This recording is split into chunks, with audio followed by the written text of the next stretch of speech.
as I'm talking about climate and vegetations of Greenland, so it is clearly understood that Greenland has low type of temperature, and that is very cool temperature, which remains harsh also to bear.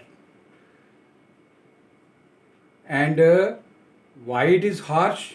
It is harsh because the temperature remains up to 0 degree or less than 0 degree in minus 0 degree Celsius also. This is the reason why the climate of Greenland remains cool and so cool, which is unbearable, that is called harsh climate. Even in summer, most of the areas remain covered with ice and snow.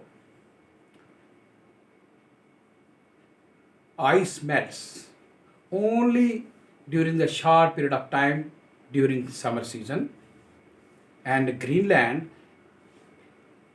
is that type of land which has very less trees, treeless land. There are very less trees. There are not so good trees there, and it has, this land is like treeless land, and it is also barren also. Treeless land से तो आप समझते हैं कि treeless land होती क्या है कि बिना वृक्षों वाली भूमि, क्योंकि बर्फ का क्षेत्र है, बर्फीला क्षेत्र है, वहाँ पर वृक्ष बहुत कम पाए जाते हैं, और ये क्षेत्र बैरन भी होता है, यानी कि बंजर क्षेत्र होता है। यहाँ पर कृषि का उत्पाद बहुत कम होता है, यहाँ पर कृषि नहीं लगती है, तो इसी कारण से इसे बैरन लैंड भी कहते हैं। और सर्दियों के मौसम में गर्मियों के मौसम में, ग्रीष्म ऋतु में, यहाँ पर कुछ छोटे छोटे फूलों के पौधे, फ्लावरी प्लांट्स जो है वो उगते हैं, और ऐसे प्लांट तटीय क्षेत्रों में या फिर घाटियों में उगते हैं। और जब उगते हैं तो हम बात कर रहे हैं कि वहाँ पर वेजिटेशंस क्या है।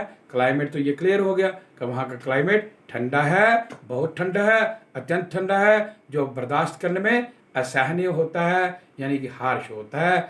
और वहाँ पर प्लांट्स लगते हैं, फ्लावरी प्लांट्स लगते हैं, और ऐसे प्लांट जैसे मैंने बताया वैलीज में और कोस्टल एरिया में ही लगते हैं ज़्यादा पे, क्योंकि बर्फीले क्षेत्र में इतने कहाँ लगेंगे।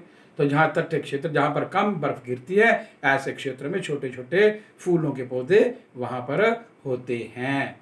और इसके अलावा झाड़ियाँ, छोटी छोटी बुशेस इत्यादि, और लाइचन्स क्या होती है आपने पता नहीं होगा। आप कहीं नदियों के किनारे, नालों के किनारे कहीं भी जाओगे, आपको घास के लंबे लंबे जो घास की तरह दिखने वाले वो पत्ते होते हैं, और वो थोड़े तीखे होते हैं, उसको काई भी कहते हैं।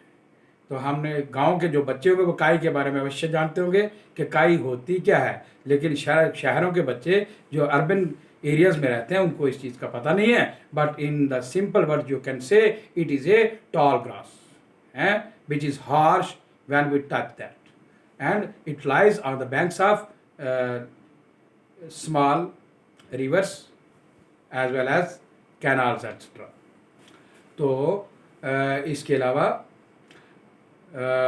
मोसिस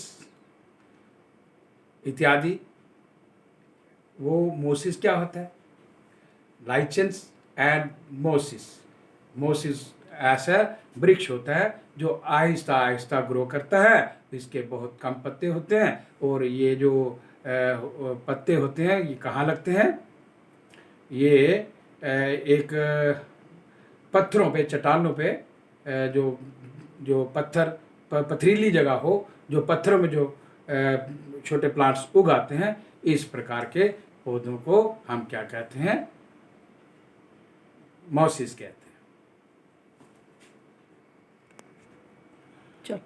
As I'm talking about climate and vegetations of Greenland, and due to low temperature, climate remains too cold and some harsh, as temperature remains below than 0 degree Celsius to minus degrees. इसका अर्थ क्या हुआ कि कम तापमान होने के कारण से यहाँ का जो जलवायु है या तापमान है वो ठंडा है, ठंडा ही नहीं है अपितु अत्यंत ठंडा है, और ये जिसको बोलते हैं हार्श, जैसे बहुत गर्मी पड़ती है तो वो भी बर्दाश्त नहीं होती, और जब बहुत सर्दी पड़ती है तो हमारे ये जो शरीर के मसाम हैं वो भी उसको बर्दाश्त नहीं करते हैं, शरीर बर्दाश्त नहीं करता। जब इसको बर्दाश्त नहीं करता तो वो हार्श लगता है, that is which is unbearable. तो उसको हम क्या कहते हैं, हार्श कहते हैं। और हार्श होने का कारण ही एक है क्योंकि ग्रीनलैंड का बर्फीला क्षेत्र होने के कारण से वहाँ का तापमान 0 डिग्री सेल्सियस तक चला जाता है। सिर्फ 0 डिग्री नहीं बल्कि 0 से भी नीचे -डिग्री टेम्परेचर होता है, और -डिग्रीज में तापमान जब चला जाता है तो वो हार्श टेम्परेचर हो जाता है, यानी कि उसको बर्दाश्त करना मुश्किल हो जाता है। और सर्दियों के मौसम में ज़्यादातर क्षेत्र जो है ग्रीनलैंड का वो बर्फ से ही ढका रहता है, क्योंकि वहाँ पर बर्फ ही बर्फ पड़ती है। वहाँ पोलर आइस कैप्स हैं, पोलर आइस शीट्स हैं, और गर्मियों में जो सूर्य की किरणें हैं वो भी तिरछी पड़ती हैं, और वहाँ पर तापमान सूर्य का भी इतना ज़्यादा नहीं पड़ता, इस कारण से वहाँ की बर्फ़ पिघलती नहीं है। और गर्मियों के मौसम में भी कुछ ही समय ऐसा होता है जब थोड़ा तापमान सूर्य का वहाँ पर बढ़ता है, तो उस समय के दौरान जो बर्फ़ जो है, जब पुरानी बर्फ़ जो है वो पिघलती है, ठीक है, कुछ थोड़े समय के लिए ही वो आइस जो है वो मेल्ट होती है। और इसलिए ग्रीनलैंड का जो क्षेत्र है, कैसा क्षेत्र है, ग्रीनलैंड ट्रीलेस लैंड है, यानी कि वहाँ पर वृक्ष बहुत कम होते हैं। कि जहाँ पर बर्फ होगी तो वहाँ ज़्यादा वृक्ष थोड़ी लगेंगे, वहाँ पर प्लांट्स भी कम होंगे, ट्रीज भी कम होंगे, और वो वहाँ पर क्रॉप्स भी नहीं होंगी। और जब क्रॉप्स नहीं होंगी तो इस कारण से उसे बैरन लैंड भी कहते हैं, यानी कि बंजर भूमि, जहाँ पर कृषि के उत्पाद को उगाया ना जा सके, जहाँ पर कम कृषि उत्पादन होता हो, उसे बैरन लैंड कहते हैं।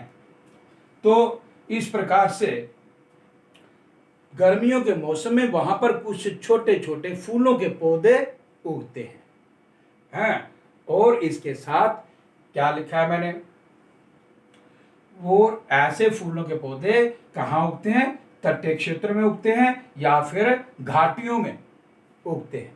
और वहां पर खास वेजिटेशंस क्या है, खास प्रकार के प्लांट्स जो लगते हैं वो क्या है, सबसे पहले जो स्मॉल प्लांट्स ऑफ फ्लावर्स यानी कि फ्लावरी प्लांट्स, दूसरा है बुशिस यानी कि झाड़ियों वाले पौधे, फिर ग्रासिस अनेक प्रकार के घास जो जंगलों में या जमीन पे होता है या पास्चर्स में होता है, उस प्रकार के घास भी यहाँ की एक वेजिटेशंस में ही आता है। और ये आता है लाइचेंस मीन्स ऐसे स्मॉल स्पीड से ग्रो करने वाले प्लांट जो पत्थरों में या राख पे जो उगते हैं, पथरीली जगहों पर या रॉक्स पर ये जो प्लांट्स छोटे छोटे उगते हैं, इनकी गति जो होती है वो कम होती है, स्लो स्पीड से ये ग्रो करते हैं और इनके पत्ते भी थोड़े कम होते हैं। और ऐसे प्लांट्स को लाइचेंस प्लांट कहते हैं, यानी कि पथरीली जगहों पर पनपने वाले पौधे।